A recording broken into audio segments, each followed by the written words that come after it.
Bom dia ao desembargador Zé Jorge, bom dia à doutora Alice Rocha, bom dia, doutor Carlos Avelar, digníssimo procurador de Justiça. Bom dia, Excelência. Bom dia a todos. Bom dia aqui a Patrícia e os demais funcionários aqui da nossa Câmara. Queria anunciar a todos que hoje o desembargador Douglas não pôde comparecer, por isso está sendo substituído pela doutora Alice Rocha, digníssima juíza da 5ª Vara Cível da capital. Então, os processos da relatoria do desembargador Douglas estão todos adiados, certo? Nem tinha mesmo. Bem. Então, neste 24 de agosto de 2023, estou dando por aberta esta que é a 22ª sessão ordinária da 6ª Câmara Cível do Tribunal de Justiça do Maranhão. Sobre a ata da sessão anterior, desembargador Jorge. Pela aprovação, senhor presidente. Tudo bem, ata aprovada. Estou vendo que não existe processos extra-pauta. Então, nós vamos iniciar esta sessão dando preferência àqueles pedidos dos advogados, inclusive aqueles que pretendem fazer sustentação oral. Estou vendo aqui pela ordem de preferência.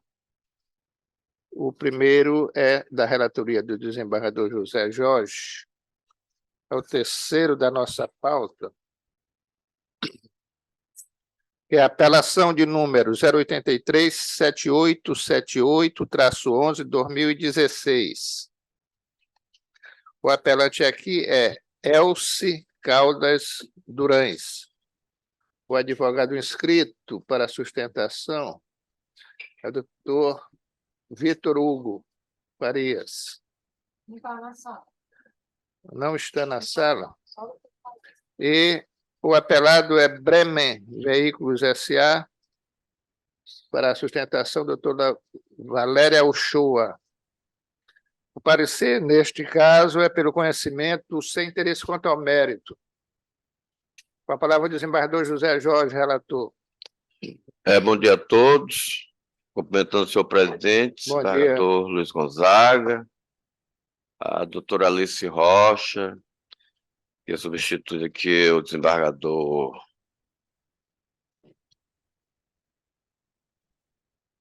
deu um branco aqui, substitui o desembargador Douglas Amorim, nossa secretária, nosso procurador, doutor Carlos Avelar, sempre presente e diligente, demais ouvintes da Rádio Web.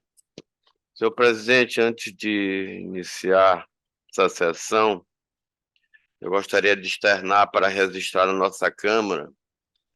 Nós estamos profundamente tristes, né, com o perecimento prematuro do nosso colega Celso Orlando, né, juiz de direito, sobrinho do desembargador Guerreiro, filho da doutora Kate, que é funcionária deste tribunal, que faleceu na madrugada de hoje, em São Paulo. Então, nós somos pegos de surpresa, ficou muito triste. E eu estou pedindo que seja registrado em ata, né? É Celso Orlando. Ele já vinha fazendo um tratamento aí há algum tempo, né? Né? Eu não tinha conhecimento. Por isso fui pego de surpresa. É um juiz trabalhador. De novo ainda. Isso, jovem, bem jovem e muito diligente. Ele já é da capital? Não é da capital, juiz da capital, sim. Trabalhou em juizado lá no fórum, eu tive contato com ele algumas vezes quando era juiz da Fazenda. Agora não sei onde ele está, doutora Alice. Então, eu queria para registrado, né, senhor presidente, nós mandávamos nossas condolências à família. Muito bem, está feito o registro. Com relação ao processo anunciado, senhor presidente, haverá sustentação oral só por parte do apelado, não é isso? Só o apelado que está na sala. O apelante pediu, mas não está. A apelante pediu, mas não está na sala. Doutora Valéria, a senhora queira se identificar para efeito de registro? Bom dia, excelências. Eu represento a Bremen, Valério Uchoa Matos, OAB PE 46760. Eu vou adiantar, senhor presidente, doutora Alice, que o meu voto está no sentido de manter a sentença, de modo que eu acho que será desnecessária a intervenção da advogada do apelado, né? Então, vou me ater aqui à emenda, estou dizendo aqui, ação da obrigação de fazer, com a obrigação de pagar, com pedido de tutela provisória de urgência antecipada, cerceamento de defesa não verificado, cobrança de diária por permanência do veículo no pátio devida. O cerne da questão gira em torno da análise acerca da verificação da legalidade da cobrança da taxa de guarda de veículo pela recorrida, e, nesse caso, se devida quando a prestação pela recorrente, e ainda se existiu ato ilícito atribuído à concessionária na falha do seu dever de cuidado, com a possível indenização por danos. Em análise dos autos, verifico que restou incontroverso que o veículo ficou no pátio da apelada pelo período de 29/10/2015 até pelo menos 10/3/2017, quando a parte recorrente compareceu no pátio da concessionária para proceder com a retirada do automóvel. Assim, apesar da existência da notificação extrajudicial efetuada em 24/3/2016 para que a senhora Els buscasse o aludido bem, até o ajustamento da demanda, nenhuma medida havia sido tomada. Ademais, a concessionária não tem obrigação legal ou contratual de destinar, a título gratuito, espaço para abrigar bem de terceiro. Situação, ademais, que causa transtorno para a empresa exercer sua atividade empresária.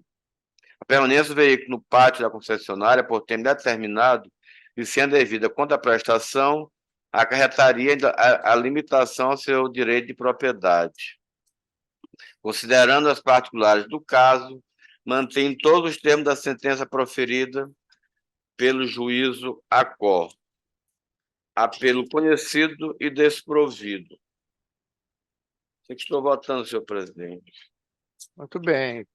Então, a advogada que estava inscrita, a doutora Valéria, nem vai ser preciso, não é, doutora? Concorda, doutora Valéria? Dê só Isso, o número da OAB, por favor. nesse caso, eu dispenso a sustentação. Minha OAB é OAB-PE 46760. Ah, tá certo. Doutora Valéria, então, a doutora Alice acompanha o voto. Acompanho o voto. Eu também estou ocupando o voto do digníssimo relator. Então, por votação unânime, foi negado provimento ao recurso, nos termos do seu voto. Senador Jorge, agora nós temos o primeiro da pauta, que está até o processo, vou anunciar, apelação de número 0800718-27/2018. Aqui o apelante é Maria das Graças Ribeiro Moura. O apelado é Bacabeira Empreendimentos Limitada e Pedro Irã Pereira do Espírito Santo. Esse processo está adiado a pedido de vista do desembargador Luiz Gonzaga, após o voto do desembargador relator, desembargador José Jorge, que conheceu e negou provimento ao recurso. A doutora Alice está aguardando o voto do desembargador Gonzaga para manifestar-se. A Procuradoria, nesse caso, emitiu parecer apenas pelo conhecimento, sem interesse quanto ao mérito. Excelência. Houve a adequação do parecer em banca, que foi pelo desprovimento do recurso. Tá certo. Tá bem, Excelência? Eu queria aproveitar a oportunidade, se Vossa Excelência me permitir, Vossa Excelência me permitirem, que é a primeira oportunidade que eu falo, para registrar também o nosso pesar, o nosso lamento pela morte prematura do doutor Orlando, que é sobrinho também de dois procuradores de justiça, doutor Marcos Guerreiro e doutora Terezinha Guerreiro. Tive o prazer de conhecê-lo nos primórdios da sua carreira como magistrado, homem muito íntegro, correto, juiz diligente, e nós lamentamos profundamente esse momento. Mas Deus, a fé em que eu professo, sabe todas as coisas e certamente Ele estará nos braços do Pai. Obrigado. Pois não, sobre esse caso do falecimento do nobre juiz, eu até quero dizer aqui o seguinte: eu, assim que fui titularizado na capital, eu fui para a terceira vara da Fazenda Pública, substituí, inclusive, o que foi desembargador, doutor Liciano de Carvalho. E lá nessa vara, a secretária era até a doutora Kate, mãe do Celso. E nesse tempo o Celso ainda estava recém-formado, inclusive estagiava Estou tentando me lembrar. lá na Fazenda Pública, na terceira vara. Era Lá. bem calmo, uma pessoa bem afável, né? Tipo, aí depois ele veio a passar no concurso, já estava juiz há um bocado de tempo também, há uns 20 anos, por aí ou mais. Estava na capital. Então também registro aqui os meus votos de pesar à família do Realmente, doutor. eu cheguei lá na terceira vara depois e ainda encontrei muita coisa de Liciano e a Kate como secretária, né? É isso mesmo. De lá da terceira vara que eu fui para a oitava vara civil, já na vaga do que foi desembargador, doutor. Isso foi no ano de 2020. Fui para lá no Júlio Aires. Eu fui substituir Júlio Aires. Você atuou há muito tempo. É, A desembargadora, história, né? doutora Alice, eu hoje sou o segundo mais antigo magistrado do Maranhão, na função. O primeiro hoje, na ativa, é a desembargadora Graça Mendes. Depois da Graça Mendes, eu sou o segundo mais antigo na magistratura do Estado. Já tem um tempinho. Eu entrei novo também na carreira. Muito bem. Então, o processo anunciado, ele já foi adiado aqui várias vezes.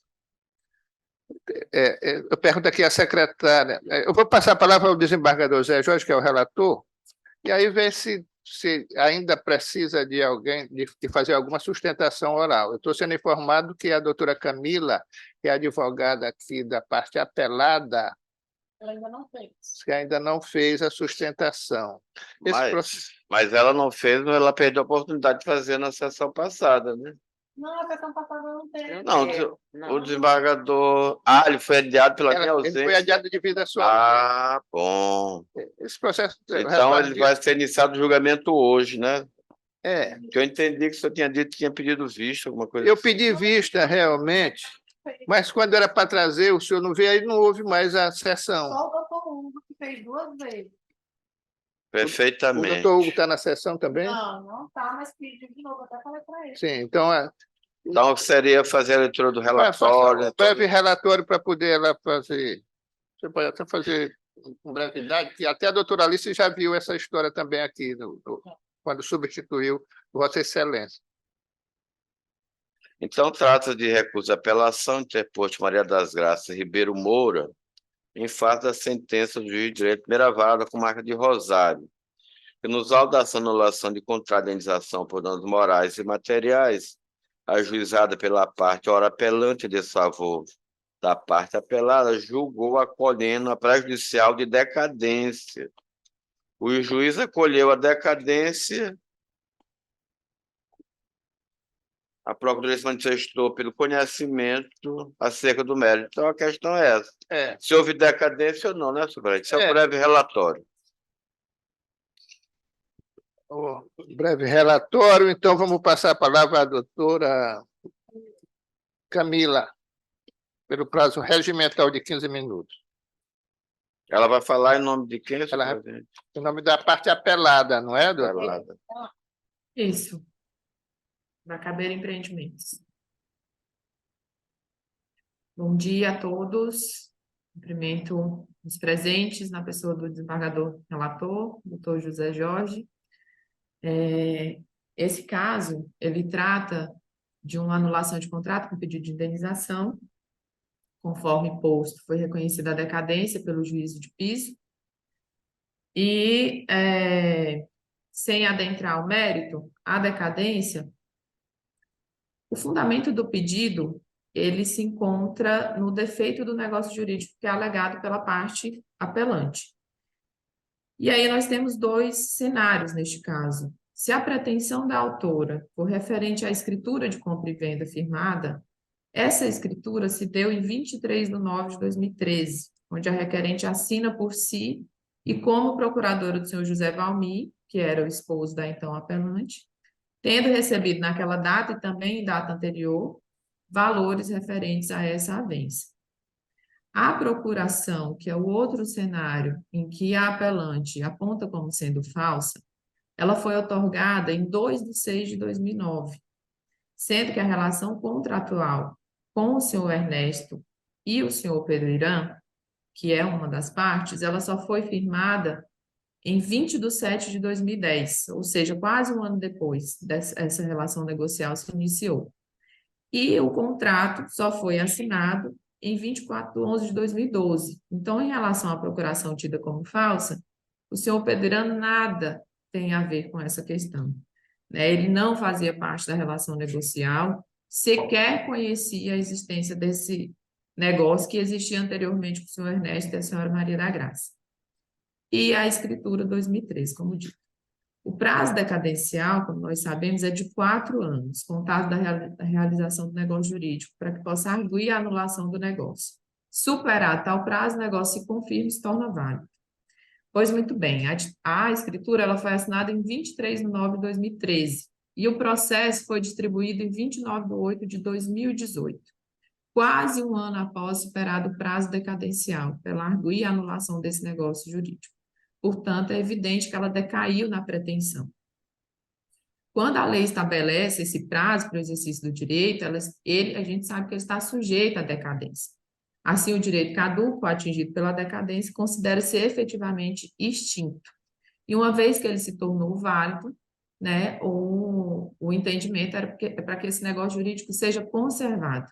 Inclusive, não tem como a gente não adentrar no mérito, porque neste caso, embora ela esteja buscando a anulação do negócio jurídico, lá no mérito há informações e dentro do processo de que a dona Maria da Graça recebeu por este imóvel, mais de uma vez, inclusive. Então, não se pode anular um negócio onde a pessoa já recebeu, né? Ela não pode se virar contra um fato que ela mesma, contra um ato que ela mesma deu razão, né? Recebeu, usufruiu desses valores e agora quer anular e ainda buscar mais indenização fora do prazo, né, que, como já falei, decaiu. Então, a decretação da decadência, neste caso, é medida de justiça, isso é evidente pela confrontação das datas e também porque o negócio jurídico ele se deu como perfeito e acabado, uma vez que ela recebeu esses valores, usufruiu, e não há que se falar aqui em anulação do negócio jurídico. Na verdade, fica muito claro que há aqui, neste caso, é uma litigância de má-fé. A gente sabe que os negócios jurídicos eles são anuláveis quando as declarações de vontade emanarem de erro substancial, né, como o artigo 138 do Código Civil fala, e não há que se falar em erro substancial de uma pessoa que assinou conscientemente, recebeu e, como dito, usufruiu, neste caso agora, quer ver esse negócio anulado. Também, em relação à prescrição da pretensão indenizatória, há que se falar que esse prazo decorre em 3 anos, conforme dispõe o artigo 206 do Código Civil. E conforme já foi dito aqui anteriormente, essa escritura ela foi assinada em 2013 e somente após 5 anos que ela intentou esta ação de anulação desse negócio. Da pretensão também, não há qualquer razão para ser conhecido o mérito. Então, aqui a nossa manifestação é no sentido do desprovimento do recurso pelos fatos que foram expostos. Muito obrigada. Muito bem. Olha, eu trouxe aqui um voto, o relatório já foi bem feito pelo desembargador. Senhor presidente, eu já proferi meu voto. Ah, sim, tá certo, é verdade. Obrigado. Senhor presidente, eu, nesse caso aqui, como juiz de base, eu nem adentrei no mérito dessa questão, porque realmente eu verifiquei que houve mesmo a prejudicial de decadência da ação. O prazo é de 4 anos, ela só propôs um ano depois, e mesmo se nós fôssemos adentrar no mérito, ela também não teria razão. Eu verifiquei nos autos que ela recebeu pagamentos, que o senhor Ernesto também recebeu, que o falecido marido recebeu, E mais, que ela alega que foi ludibriada pelo senhor Ernesto. Então, se teria alguma ação para mover, seria contra o Ernesto Vieira, e não contra o apelado, não teve nada a ver com toda essa situação gerada por esse cidadão. De modo que eu estou mantendo a sentença e negando provimento ao recurso, acolhendo a decadência, senhor presidente. Verificando realmente este caso, aqui a discussão era se existia nulidade desses documentos, mas realmente esses argumentos trazidos pelo desembargador Zé Jorge realmente encerra essa questão. Eu estava com voto aqui, mas não achei realmente nenhum motivo para alterar essa decisão. Por isso eu vou acompanhar o relator nesse caso.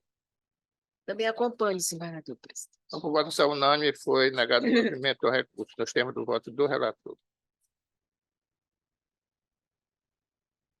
Obrigado, doutora Camila, aí, pela sua participação. Bom dia. Obrigada, bom dia. Próximo processo da pauta, pedido de sustentação, vem, Sexto. esse sexto, é o sexto. Vossa da minha Excelência é o relatoria. relator, senhor Eu presidente. vou anunciar o sexto processo, é o agravo interno na apelação cível de número 081-4620-35-2017. O agravante aqui é Equatorial Distribuidora de Energia, e o agravado é Zeferino Pereira Leônidas. Tem aqui, está inscrito para manifestar-se a doutora Larissa, não é? Mas não está na sala. Não está na sala, esse processo é da minha relatoria. Eu vou ler, então, aqui apenas a emenda. É o agravo interno na apelação cível, reintegração de posse, perda superveniente de objeto, determinação de especificação de prova, inércia da parte autora, o ônus da prova cumprido pelos réus, decisão monocrática mantida.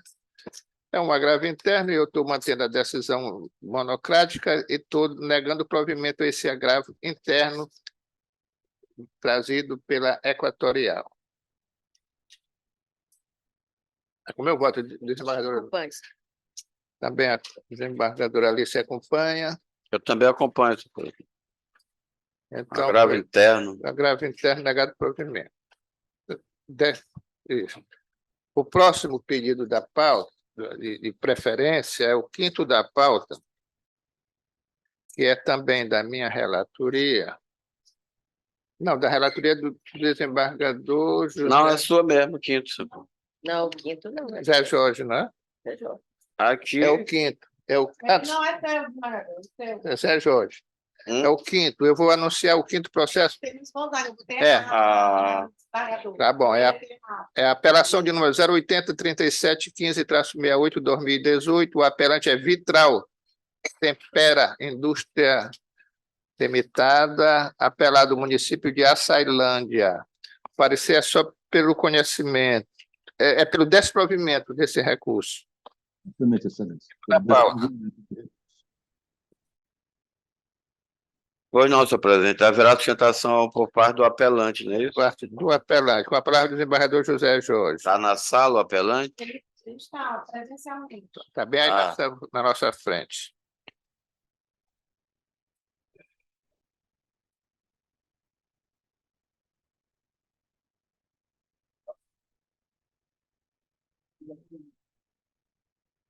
Então, renovando o bom dia a todos, cumprimentando o advogado que está aqui na tribuna, fazer o breve relatório, dizendo que a apelação interposta por Vitral, Tempera Indústria Comércio Limitada, em face da sentença proferida pelo juízo da Vara da Fazenda Pública do Comarca da Açailândia, que nos autos da ação anulatória de lançamento fiscal, interposta em face do município da Açailândia, julgou improcedente a demanda. Alega apelante, em suma, que merece reforma a sentença em razão de ter sido aplicada ao caso apesar das notas peculiares distintivas da demanda individual em apreço, a posição adotada pelo TJ no julgamento da ADI número tal. Acrescenta que ainda que a discussão nos autos diga respeito também ao reconhecimento de constitucionalidade do TCM na questão da majoração desproporcional da contribuição para o Serviço de Iluminação Pública, COSIP. Os fundamentos jurídicos e parâmetros adotados na presente ação individual são completamente distintos aos da ADI, uma vez que o objeto da demanda se lastreia na violação dos princípios constitucionais, da personalidade, da proibição do excesso e da razoabilidade, tratando denominado de efeito confiscatório do tributo, em termos apenas potenciais. Sustenta que basta compulsar o aresto exarado pela corte local para notar que o exame do aumento desproporcional do valor da COSIP ocorreu de forma associada ao da vedação a efeito confiscatório da exação, e não a partir da análise objetiva e exclusiva do quanto de majoração havido no interregno compreendido entre a revogação da lei anterior e a entrada em vigor da nova norma, com fundamento do teste de proporcionalidade do poder de tributar, consoante requerido na demanda individual.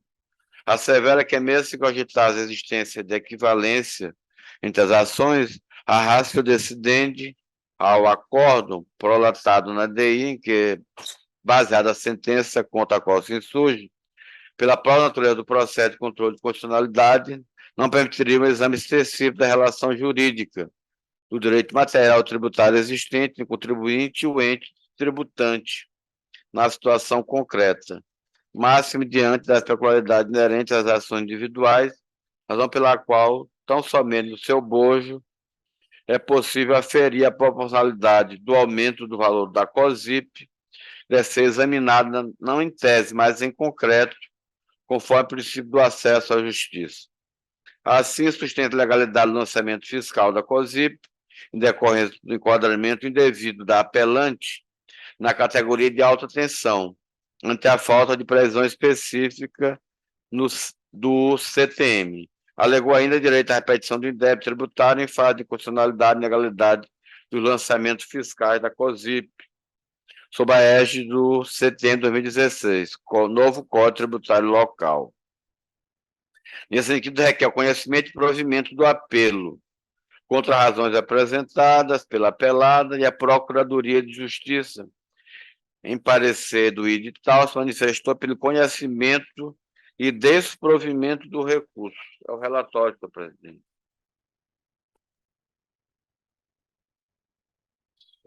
Seus Então, docentes vão ouvir o procurador, não sei.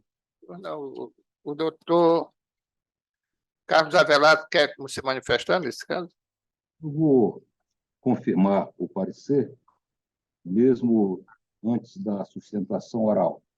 Inclusive, o parecer do Ministério Público, é da minha lavra, ele se sustenta numa decisão do Tribunal Pleno do nosso Estado, que reconhece a constitucionalidade da cobrança dessa taxa, na verdade, pelo município de Aceilândia, numa ação direta de constitucionalidade proposta pela FEComércio, da Federação do Comércio Maranhense. É assim que se manifesta ao Ministério Público pelo desprovimento do recurso, mantendo. Pois não. Então, com a palavra é o advogado que fará a sustentação oral. Hugo Assis Passos, OAB 7118, pela recorrente.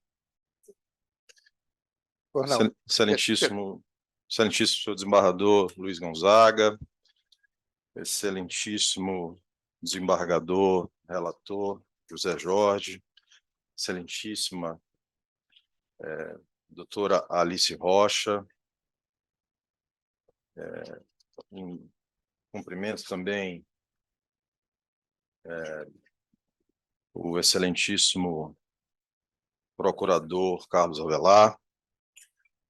E antes de iniciar a sustentação, quero registrar também, desembargador Zé Jorge, minhas condolências à família do doutor Celso Orlando. De fato, uma grande perda para o judiciário maranhense. e registro aqui os meus sentimentos. A presente apelação, ela se resume a duas teses.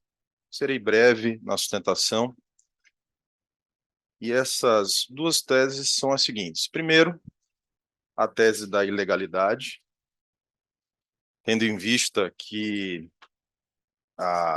o Código Tributário do município de Açailândia, que nós podemos chamar de novo Código Tributário do município de Açailândia, de 2016, estabeleceu a COSIP, a contribuição de custeio de iluminação pública, e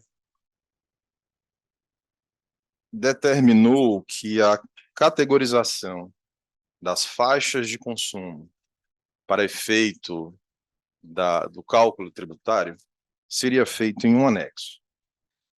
Este anexo, infelizmente, não faz a previsão da faixa de consumo da apelante, qual seja, de consumidor de médio porte. E a segunda tese é a tese da inconstitucionalidade do tributo, mas por um parâmetro totalmente distinto da inconstitucionalidade, da constitucionalidade reconhecida por este egrégio tribunal. Não se está aqui a discutir a constitucionalidade em abstrato, mas sim o efeito confiscatório que a aplicação do Código Tributário do município tem gerado aos consumidores de Açailândia, mas em especial a apelante, que nos interessa. Efeito confiscatório porque, de fato, a exação tributária promoveu um salto de cobrança, e vale destacar que em maio de 2017, a apelante pagava R$ 344,40 em sua conta de energia da concessionária.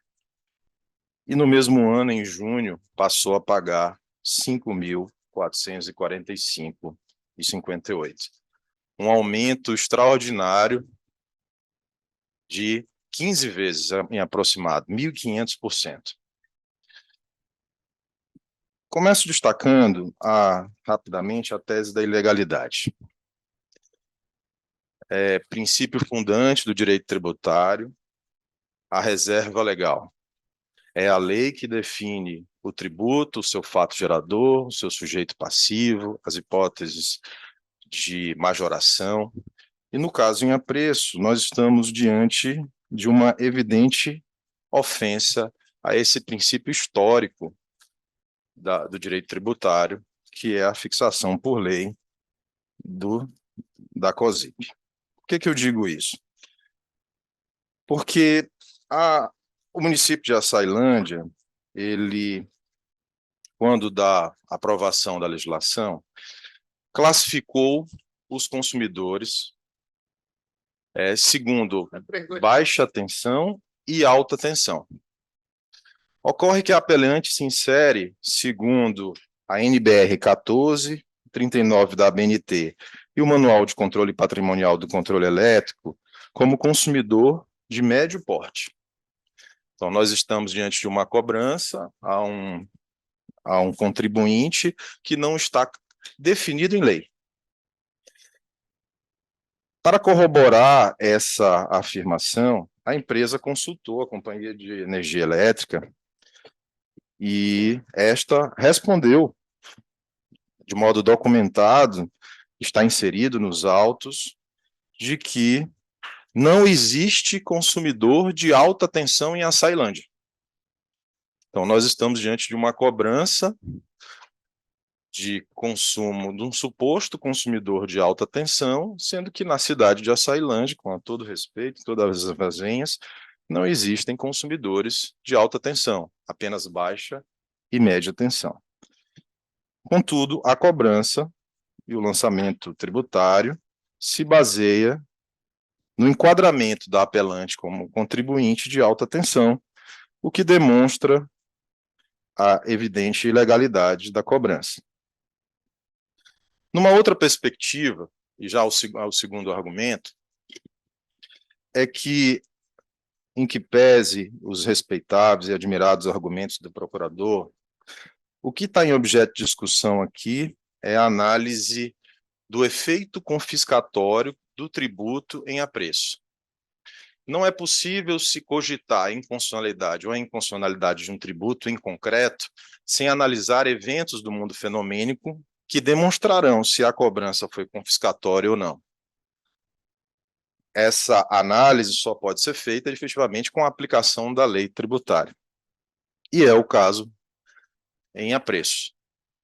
De modo que a ADI, que foi proposta pela FEComércio, julgada por esse tribunal, ela foi uma ADI, um objeto de controle controle em tese, em abstrato, né, de constitucionalidade. E aqui o que se está a suscitar é o controle em concreto, o controle que se baseia, só pode ser baseado efetivamente nas peculiaridades de cada operação tributária, analisando os aspectos como custos gerais, margem de lucro, condições pontuais do mercado, da conjuntura social e econômica.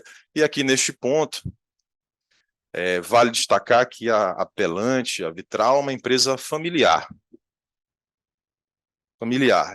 de médio porte, que, assim como muitas empresas e muitos empresários tentam sobreviver a um mercado com uma carga tributária e uma concorrência, muitas vezes, muito difícil diante de grandes empresas. E, a persistir a cobrança do tributo nesses patamares, nós teremos um fenômeno que a doutrina chama de aniquilação total do contribuinte. A Vitral será aniquilada, ela será retirada do mercado, ou seja, uma empresa que, cumprindo a livre iniciativa e a livre concorrência, cumpre suas obrigações tributárias, obrigações trabalhistas, gera, portanto, emprego, renda ao município de Açailândia, ela simplesmente será retirada do mercado, pois a cobrança nesse patamar inviabilizará completamente a sua atividade econômica. Nesses termos, Excelência, pugna-se pelo conhecimento da presente apelação e pelo provimento do recurso para que seja reconhecida a ilegalidade, que já satisfaz a empresa. Se Vossa Excelência reconhecer a ilegalidade por ausência de previsão legal da cobrança, já satisfaz a empresa, porque, de fato, o lançamento tributário será reconhecido, portanto, incompatível com a lei. Mas caso Vossa Excelência superem tal análise, que seja reconhecida a inconstitucionalidade em concreto, né, tendo que os efeitos da aplicação da lei tributária representam a completa aniquilação da empresa no mercado. É como peço, e mais uma vez renovo meus votos de estima a todos os embargadores presentes. Doutor. Uma palavra do desembargador Zé Jorge. Senhor presidente, eu vou reexaminar com mais calma. Eu tenho sempre uma preocupação de não cometer injustiça nos meus julgamentos. Então, eu vou examinar com mais calma esse processo. Eu vou adiá-lo para a próxima sessão. Muito bem. Tá mais uma A olhada. senhora aguardará. Sim, Sim, está certo. Ele está adiando Só o processo. adiando. Só Tá adiando, adiando. Está adiando. A Muito bem. doutora Alice Ele não está proferiu, convocando. A doutora Alice Ela já ouviu o relatório, né, a Sim. sustentação, então ela está Exatamente. vinculada. Pois então, esse processo está adiado para a próxima sessão. Dando continuidade Muito aqui à prudente. nossa pauta, porque Desembargador- é um caso, né, tava Vamos ver aqui, essa né? história aí dele. desembargador Zé Jorge, o segundo da pauta é da sua relatoria, que eu vou anunciar agora, é o processo de número 081-4761-54, 2017. O apelante é Antônio Manisoba.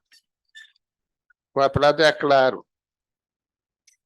O parecer, neste caso, é sem interesse quanto ao mérito. A palavra do desembargador José Jorge.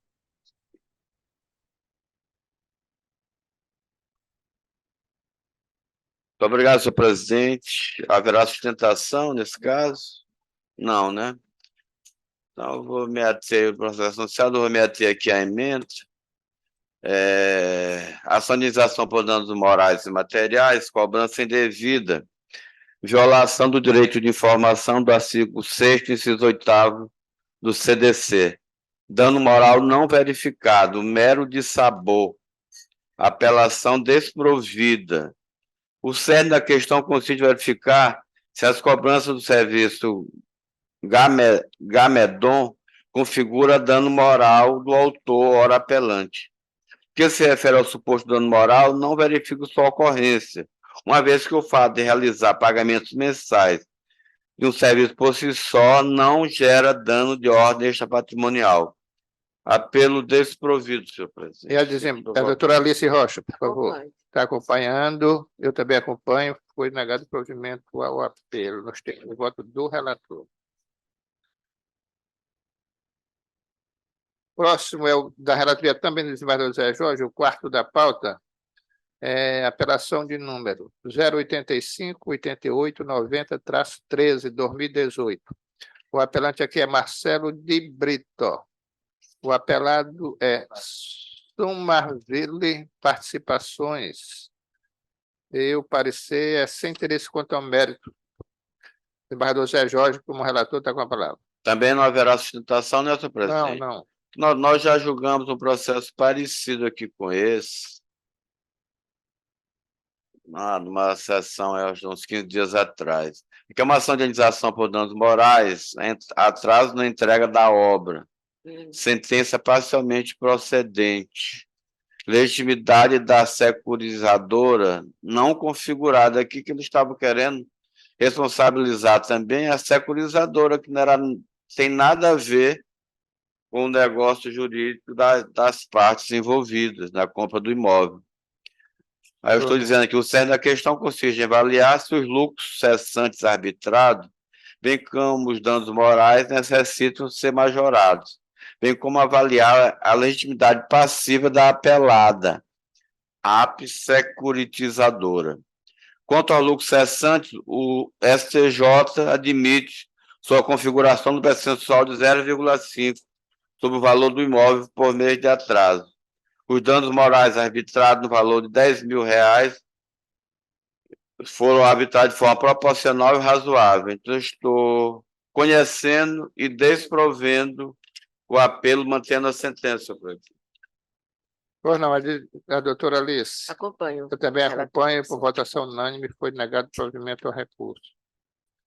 O próximo processo e último dessa pauta da 6ª Câmara Civil é um agravo de instrumento de número 081-6093-54, 2020. Aqui o agravante é Canopus Construção Limitada. E o agravado é o município de São Luís. O parecer é pelo desprovimento. Doutor Carlos Avelar? É mantido esse parecer. É mantido. Esse caso aqui, a Canopus, agrava de uma decisão do município, porque o município estava entendendo que a Canopus, por estar devendo IPTU de algumas unidades habitacionais, negou a emissão da certidão negativa.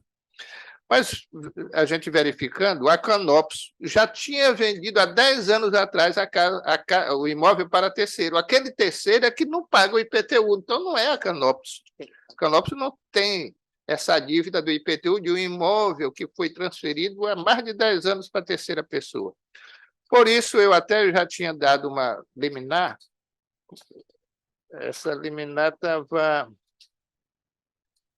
suspendendo a decisão que havia negado o provimento, havia negado a liminar. Eu estou aqui, no caso, diante dessa prova, reformando a decisão agravada para dizer justamente isso, que como a Canopus não era devedora, quem era o terceiro adquirente, ela não tem que estar no cadastro negativo da prefeitura. Por isso é que, ao final, desembargador Zé Jorge, eu estou aqui conhecendo e dando provimento ao agravo, mantendo todos os termos da medida liminar que eu já havia antecipado, foi ela concedido. Entendeu? Assim que estou votando, João. Senhor presidente, eu acho que esse caso aí realmente eu vou acompanhar Vossa Excelência, porque é uma questão de cadastro da prefeitura. sim, Ela que também tem que acho. diligenciar, É. né, para ver quem é o proprietário do imóvel. E depois de 10 Na- anos, mais 10 de anos, a construtora não tomar nenhuma responsabilidade sobre esse tributo. Sim. Eu vou acompanhar também, Vossa Eu também Excelência. acompanho, Vossa Excelência. Por votação unânime, foi. Desembargador Luiz, Pedir bem, né, o nome. só que ficasse consignado que foi contrariamente ao parecer do Ministério Público. Por gentileza.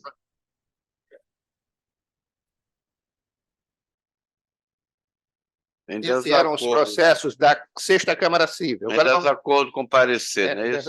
a nossa secretária já diligencialmente informou isso aqui.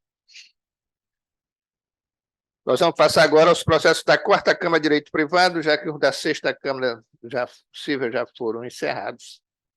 Eu verifico que o primeiro pedido de... Desembargador Luiz Gonzaga, Não, peço a Vossa Excelência a Oi, palavra antes de iniciar o julgamento da Quarta Câmara de Direito Privado. Eu observei na pauta que 3 processos da relatoria do eminente e ilustre desembargador José Jorge, ele despachou dispensando a intervenção da Procuradoria-Geral de Justiça nos termos do artigo 178, o primeiro, o segundo e o quarto da pauta. Peço venha a Vossas Excelências para brevemente expor uma questão.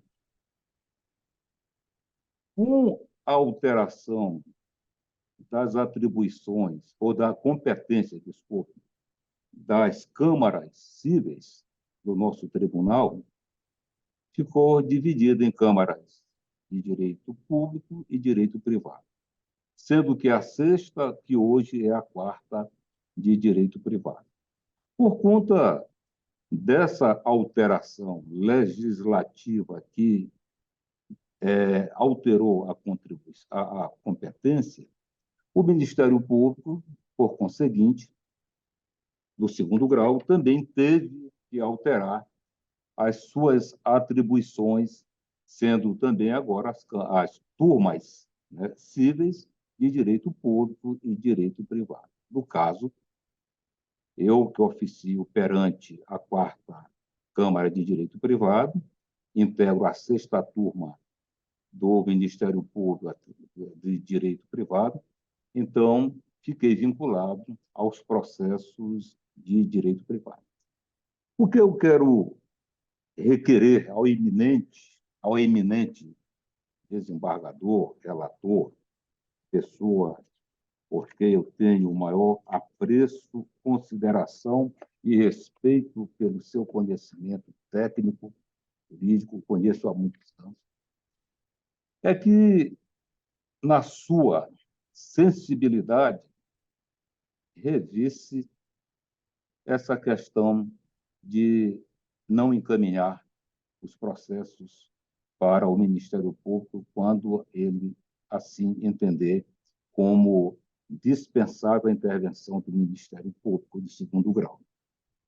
Quero dizer a Vossas Excelências, só para rapidamente, que essa postura ela tem a sua gênese numa recomendação do CNJ, e que o órgão especial do Tribunal de Justiça alterou o regimento interno mas essa alteração legislativa do regimento não foi publicada ainda, e eu tive a acuidade, né, de buscar em todos os órgãos de divulgação da imprensa interna do tribunal e não vi. Excelência, desembargador Jorge, e desembargador Luiz Gonzaga, e a não menos desembargadora Alice, que responde hoje, Alice Rocha, que responde, juíza, que responde. O que é que o Ministério Público, na minha representado por mim, requer a este relator e a esta Câmara. É que esses processos, mesmo tratando-se de direito privado, há uma parte no processo, desembargador, se não é desconhecido de Vossas Excelências, pelo poder, pelo conhecimento, pela sapiência de Vossas Excelências, que é uma parte pública. Quando o Ministério Público diz não tenho, pelo conhecimento, e deixo de me manifestar a respeito do mérito da causa, não significa dizer que não houve uma percussiência, uma investigação, uma apreciação dos aspectos, né, públicos, que é o processo em si. Então, nós sabemos que essa recomendação ela veio exatamente porque consta no relatório do CNJ que haveria no Ministério Público em torno de 8.000 processos com vistas e tal. Mas quero dizer a Vossas Excelências, como procurador, vou ser breve, Excelência, só um minutinho. Dizer a Vossas Excelências que este procurador, durante 8 anos, nunca perdeu um prazo processual. Mas o que eu quero dizer, por fim, a Vossas Excelências, é que, desembargador Jorge, a Vossa Excelência, que encaminhasse o processo para o crivo do Ministério Público de segundo grau para que se manifestasse. Aliás, tomei a liberdade de juntar parecer em todos os 3 processos, todos os processos que foi negada ou deixou de vir com vista ao Ministério Público. Então, esse é o requerimento que o Ministério Público, por intermédio da minha pessoa, Procurador de Justiça, faço a Vossa Excelência. Muito obrigado. Agradeço a atenção. Não. Desembargador Zé Jorge. Vamos dar essa questão para ser analisada quando, no julgamento dos processos que fez referência ao nobre procurador, porque esse primeiro aqui está de preferência é o 3, e o processo foi ao Ministério Público, não é isso, Bernardo? Tem parecer pelo parcial provimento, não é isso? Nós vamos começar verdade. Agora, antes, senhor presidente, eu gostaria de Vossa Excelência submeter-se à ata, né? Que é outra ata, é outra sessão, né? Só nós aprovar. Pois é verdade. E sobre essa ata da 4ª Câmara de Direito Privado? Pela aprovação. Então, a ata aprovada. Então, eu anunciei o processo já houve manifestação do... aliás, falta o relator se manifestar primeiro. Não, senhor presidente, aqui nesse caso do processo anunciado, que é o 3 posição 3 da nossa pauta de direito privado, o processo foi à Procuradoria e parecer foi parcial provimento, e eu estou de acordo com o parecer apenas para afastar a multa por litigância de má-fé, como nós já temos julgados aqui vários processos. Eu não sei se foi anunciado esse processo, é o 080-7725-36-2021, o apelante nesse caso é Maria Aristela Cardoso Oliveira, e o apelado é o Banco Itaú. O parecer da doutora Sandra Ilof, que foi pelo parcial provimento, foi como, inclusive, acompanhou o relator, nesse sentido, apenas para retirar a multa por litigância de má-fé. Verdade? Exato, senhor presidente. A doutora Alice acompanha, e eu também acompanho. Por votação unânime, foi dado parcial provimento nos termos do voto do relator. A advogada está na sala. Sim, a advogada está na sala, mas já foi até julgada, a advogada do banco, não é? Pode querer só do banco. Não, a senhora pode se manifestar só para registro, doutora. Certo. Victoria France Jerônimo Cunha, OAB-AL 18628. Pois não, muito obrigado, doutora. O próximo processo do pedido de preferência é da minha relatoria, é o 6º processo. É a apelação de número 080-11-04-21-2022. O apelante é Raimundo Nonato Rocha da Silva, o apelado é o Banco Itaú, para manifestar-se a doutora Vitória também, né? Ela já está na sala. Doutora Vitória, a exemplo do anterior, eu estou também, neste caso, comprovando que houve anuência da parte, do doutor Zé Jorge, doutora Alice, houve anuência da parte que assinou o contrato e houve o devido disponibilidade do valor do empréstimo. Eu também estou pelo desprovimento dessa apelação. A doutora Vitória também vai se poupar de se manifestar. Já está registrada aqui a sua participação, não é, secretária? Eu estou...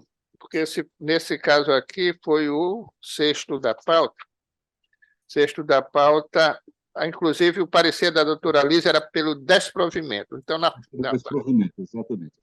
então, a forma desse parecer está sendo desprovido o recurso. O senhor acompanha, desembargador? De acordo, senhor presidente. Também de acordo. Tudo bem. O próximo é o segundo da pauta da relatoria do desembargador José Jorge.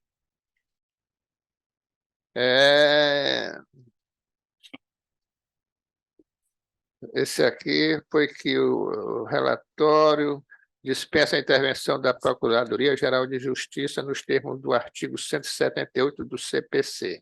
É a apelação de número 083-1489-68-2020. O apelante, neste caso, é Equatorial Maranhão Distribuidora de Energia, apelada Marivânia Lobato. Não tem parecer neste caso, e esse processo foi adiado da última sessão para hoje. Com a palavra o desembargador José Jorge, que é o relator. Pois é, esse aqui é um dos casos que o procurador Carlos Avelar se manifestou que eu não mandei o processo para a Procuradoria, já com base no regimento, mas o doutor Carlos Avelar fez duas observações importantes. A primeira é de que ele tomou a iniciativa de dar o parecer. E a segunda é que não foi publicada a alteração regimental, não é isso, doutor Carlos Avelar? Excelência, eu não encontrei a publicação. Eu não encontrei a publicação. Inclusive, a minha assessoria manteve o contato com o tribunal e a informação que recebemos é que esse despacho está sendo ancorado com base na recomendação do CNJ. Então, a informação que tenho é que ainda não foi publicado. Mas, independentemente da publicação, eu sei que Vossa Excelência depois vai apreciar com muita cuidado o nosso requerimento, que Vossa Excelência depois apreciasse esse pedido do Ministério Público para que tenha vista dos autos. Tem? Com certeza. Mais autos. Nesse caso, Vossa Excelência já teve vista, né? Eu queria estar pugnando pelo adiamento, não? Nesse... Tem som. Está sem som. Só para ficar claro aqui. Porque... Liga o som, doutor. Sim, eu juntei o parecer nos autos pelo desprovimento. Então, eu não estou pedindo vista do processo nesse caso. Ah, certo. Não, eu já estou deferindo o seu pedido e quero, senhor presidente Gonzaga, que essa manifestação seja encaminhada no meu gabinete, seja até gravada e encaminhada para servir de suporte, com relação também à manifestação do CNJ, né? Porque eu acho que é justo o que o Ministério Público está fazendo. Eu quero ver o processo. É um direito meu, e o CNJ chega e diz, não, convém ao relator mandar ou não.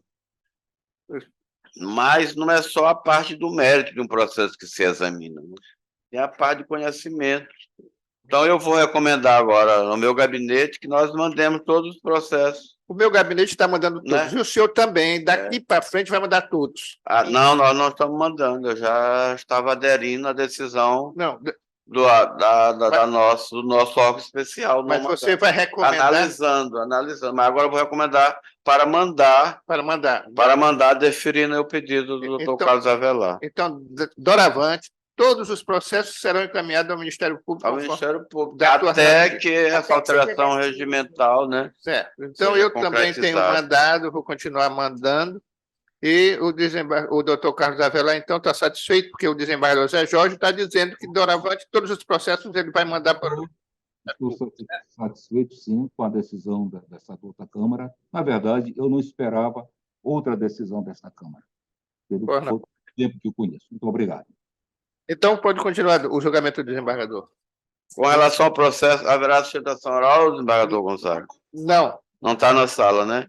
Então, eu estou dizendo aqui que a ação de indenização por danos morais, relação de consumo, serviço de energia elétrica, corte indevido, faturas quitadas, prorrogação do vencimento em decorrência da pandemia, informação constante na fatura de energia, ausência de prévia notificação do consumidor quanto à suspensão da energia, falha na prestação do serviço, danos morais configurados e reduzidos, sentença reformada, apelo parcialmente provido.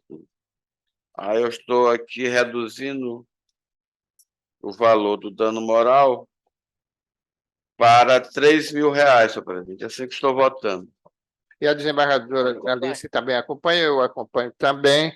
Então, por votação unânime, foi dado parcial provimento nos termos do voto do desembargador José Jorge, o relator do processo. O quarto processo da pauta, também da relatoria do desembargador José Jorge, é o apelação de número 083-0864-68-2019.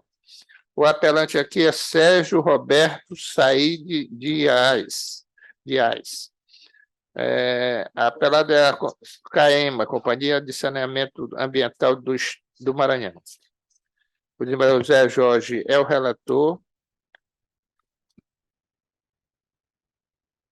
Nesse caso, foi dispensado o parecer ministerial. Para o parecer juntado é pelo desprovimento, excelência. O parecer é pelo desprovimento desse recurso. Pelo desprovimento do recurso. Ou não. Com a palavra do desembargador José Jorge. Haverá sustentação oral por parte de quem, senhor Da presidente? CAEMA. Do apelante.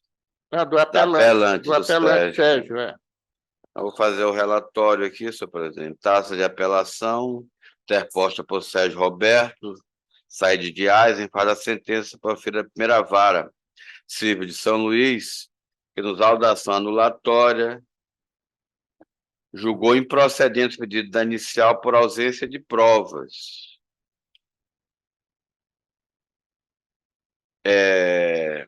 Nos recursais, onde a parte autora apelante alega em síntese quanto ao Instituto das Cobranças, haja vista que foi devidamente comprovado por documento anexado nos autos que o apelante solicitou a alteração da titularidade em fevereiro de 2019 para o seu nome.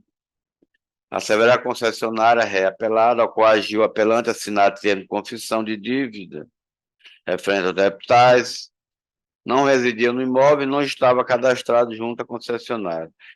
Entre outros argumentos, requer ao final o conhecimento e provimento do recurso para reformar a sentença. Agradeço, o parecer foi dispensado, mas o doutor Carlos Avelar, mesmo assim, ofertou parecer que eu agradeço pelo desprovimento do recurso, é o relatório, senhor presidente. Pois não. Então, eu concedo agora a palavra para a advogada inscrita pelo prazo regimental de 15 minutos. Emily Catarini Rocha Guimarães, OAB 18230. Excelentíssimo desembargador Luiz Gonzaga, presidente desta colenda, Câmara Civil. Excelentíssimo desembargador José Jorge Figueiredo dos Anjos. Excelentíssima doutora Alice Souza Rocha. Excelentíssimo procurador de Justiça, nobres advogados, outros servidores, demais presentes, bom dia.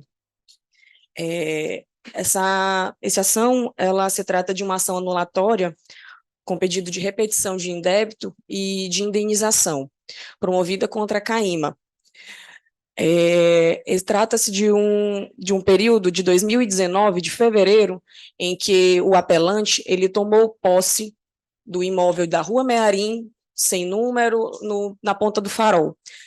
Neste período, em fevereiro, ele dirigiu-se à CAEMA, no dia 4 de fevereiro de 2019, para solicitar a transferência de titularidade e para pedir o reabastecimento de esgoto e água, porque estava suspenso o reabastecimento por conta de débitos do titular anterior. Então, neste momento, ele foi obrigado a assinar um termo de dívida, em que ele teria que parcelar um débito anterior. Esse débito, ele era decorrente do período de dezembro de 2017 a dezembro de 2018.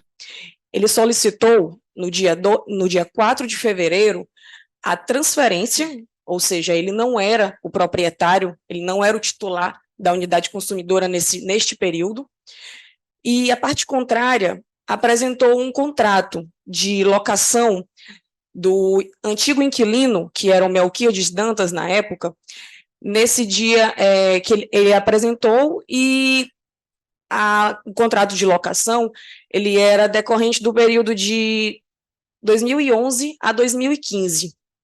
Esse período é anterior ao débito. Então, por conta desse contrato, ao final foi julgado improcedente a demanda por não haver provas que comprovassem a inexistência de posse do apelante. E aí, de forma equivocada, e eu tenho que mencionar que há um entendimento predominante de que os serviços de água e esgoto, eles não possuem a natureza propterem. Ou seja, não se vincula ao imóvel. A pessoa que contratou o serviço é que seria o responsável pelos débitos. E no dia 4 de fevereiro de 2019, foi o momento em que o apelante solicitou a transferência de titularidade. Ou seja, ele não possuía, ele não tinha a posse do imóvel e não tinha cadastro junto à concessionária. Eu deixo aqui para citar também um momento que a parte contrária, ela juntou aos autos, na peça contestatória, ID 2862-8270, abre aspas, a dívida decorrente do serviço de fornecimento de água é de responsabilidade de quem solicitou o serviço, ou seja, daquela pessoa constante no cadastro junto à concessionária, fecha aspas. Menciona também, abre aspas, incumbe ao consumidor a comunicação à prestadora do serviço de modificações cadastrais, fecha aspas. Novamente, abre aspas, a inércia do usuário quanto à comunicação da prestadora de serviço em relação à modificação da titularidade acarreta sua responsabilidade por eventuais débitos. Ficou comprovado que somente após a solicitação do apelante é que ele teria a titularidade da unidade consumidora. E aí eu menciono e friso novamente que o apelante ele não tinha a posse do imóvel, e também não estava cadastrado junto à concessionária no momento dos débitos de dezembro de 2017 a dezembro de 2018, e foi coagido por um termo de parcelamento que ele precisava para que pudesse retomar o fornecimento de água e esgoto do imóvel. Então, eu peço que seja reformado a sentença e que seja julgado procedente conforme os termos da inicial. É como peço. Desembargador Zé Jorge. Senhor presidente, estou dizendo aqui no meu voto que se trata uma relação consumerista, né? Então, será julgado de acordo com o Código de Defesa do Consumidor.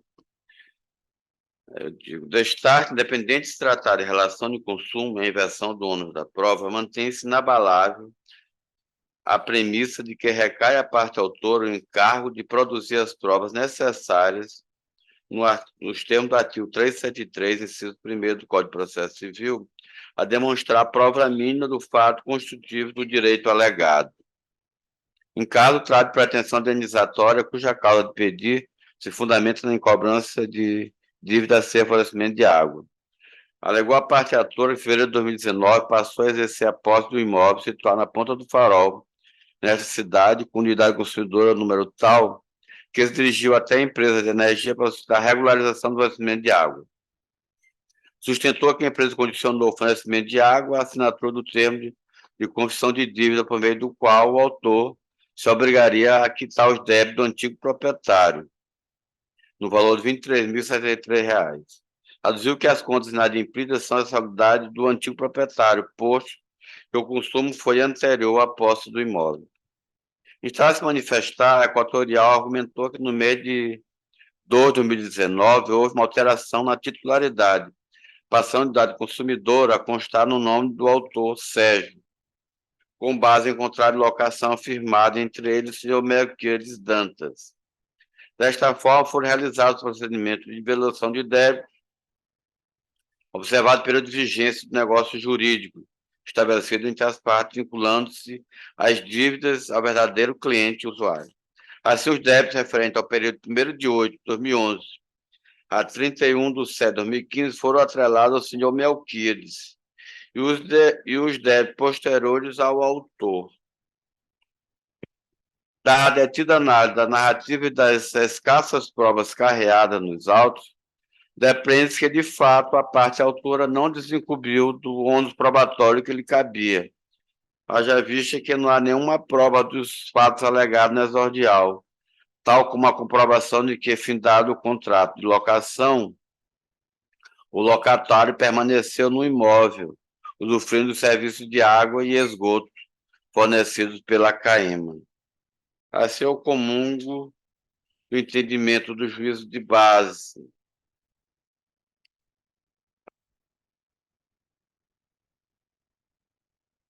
E estou dizendo que entendo que a cobrança realizada pela parte CAEMA é lícita, posto que é realizada ao proprietário do imóvel, que não comprovou a inexistência de posse por terceiro nos anos de 2017 e 2018. Sem maiores delongas, entendo que não merece reparo a sentença de base, estou negando provimento ao recurso. Assim que eu voto, senhor presidente. Bem, a doutora Alice, como vota? Foi. Também estou acompanhando, então, por votação unânime, foi negado o provimento do recurso nos termos do voto do relator. Muito obrigado, doutora. Obrigada.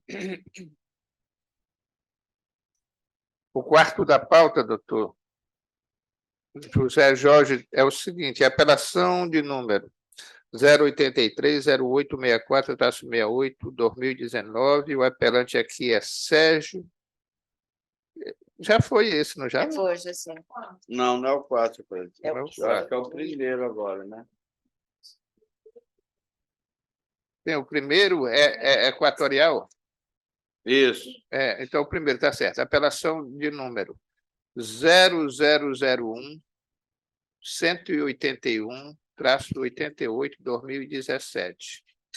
O apelante é Equatorial, Maranhão Distribuidora de Energia, e o apelado é Elisa Rodrigues Marques dos Santos. O desembargador José Jorge é o relator. Também não haverá sustentação, né, senhor presidente? Não haverá sustentação. O Ministério Aqui. Público chegou a manifestar nesse caso aí, doutor Carlos?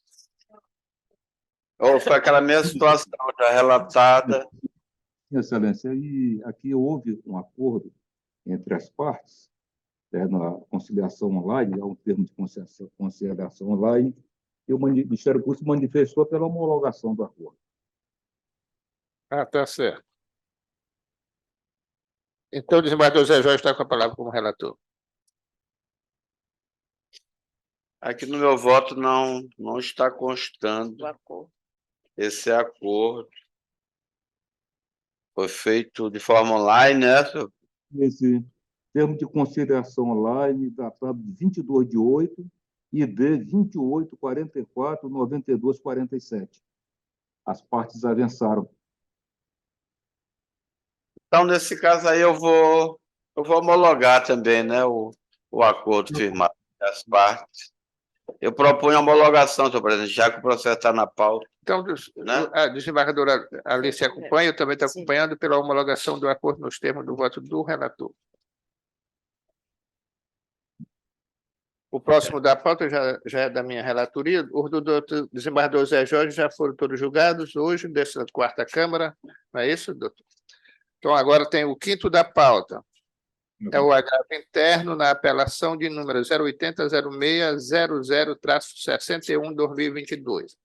Aqui o agravante é Antônio Feitosa da Silva e o agravado é o Banco Bradesco.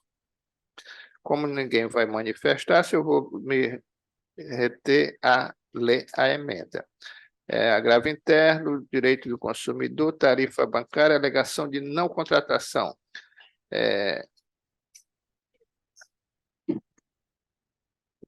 Neste caso, a partir do evento danoso, a correção monetária está contratada para dano moral não configurado, agravo interno conhecido e parcialmente provido. Fabiano.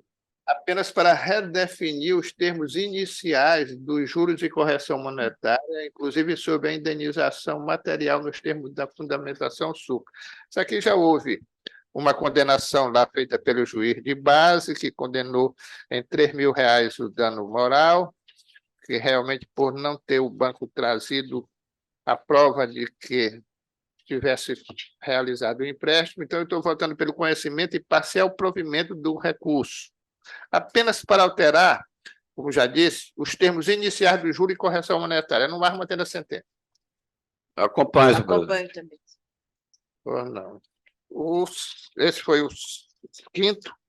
Agora, o sétimo e último processo dessa pauta é a apelação de número 082-3580-77-2017. O apelante, nesse caso, é Valtrudes das Graças Freitas. E o apelado é o Banco Bom Sucesso. Neste caso, o juiz julgou improcedente essa ação porque o banco comprovou a legalidade do empréstimo, inclusive com a anuência da apelante. Por isso, eu estou aqui negando provimento a esse apelo para manter a decisão diante da prova trazida aos autos. É como eu voto. De acordo com o parecer, né? De acordo com o parecer. Por comparecer, pelo desprovimento. Eu também acompanho, senhor presidente. Acompanho também. Tá bem, ok. Então, esses eram os processos. A secretária Patrícia está lembrando aqui que tem um processo que está na pauta virtual, que precisa do coro estendido. É o processo da natureza do desembargador Zé Jorge, que tem o número dele aí? Tem. Vamos fazer o sorteio. Nós vamos fazer só o sorteio para compor o coro estendido. É o processo de número 0027-908-81-2014. Certo? As partes é Leonel Bogéia contra Sidney Silva Machado. As partes são Leonel Bogéia e Sidney Silva Machado. Nesse caso, nós vamos aqui autorizar a secretária a fazer o sorteio, que ela está fazendo aqui. Deixa eu ver quem foi que veio. Sorteados para compor o coro estendido, a doutora Francisca Galeza, a desembargadora Francisca Galeza. Uma, e o outro, o desembargador Antônio José Vieira Filho. Então, esses dois serão comunicados para compor o coro estendido dessa. Está na virtual. Muito obrigado. Então, esses eram os processos das pautas de hoje. Eu pergunto ao desembargador José Jorge se tem alguma manifestação. Não, senhor presidente, agradecer o brilhantismo da condução dos trabalhos, né? Estamos encerrando bem cedo a nossa sessão e vamos para outras atividades, né? Muito bem. Então, vamos agradecer também a presença aqui da doutora Alice, a digníssima juíza da Quinta Vara, que sempre que convocada está aqui presente na nossa sessão. Um abraço a todos, agradecendo aqui a presença dos advogados que se manifestaram na sessão. Muito obrigado a todos e até a próxima. Bom dia, grande abraço, bom dia a todos.